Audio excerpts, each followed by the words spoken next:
ምንም አይነት የልጅ ቅርጽ የለም። አሁን የሚታየውም ቅርጽ አይደለም። ይሄ የጎደጎደ ነው። እዚህ ውስጥ እንደዚህ ጉርጉድ ያለ ነው። በቃ እንደ ልጅ የምትያዝበት ነገር የለም። መሬት እንዴት ነው ተበርብሮ አንዱ ከፍ አንዱ ዝቅ ያለበት ሁኔታ ነው ያለው አካላቷና ከዛ እኔ ደሜ በጣም ይፈሳል።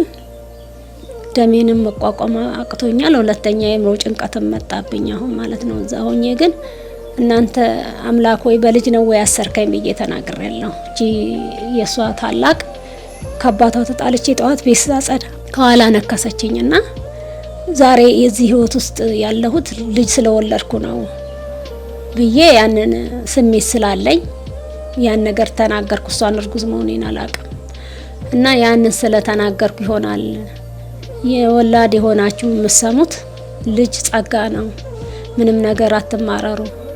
እኔ ምሬቴ ነው ይሄንን ያመጣ ይሆናል ብዬ እንዳበደ ሰው ነው የመሰልኳቸው። ሰውም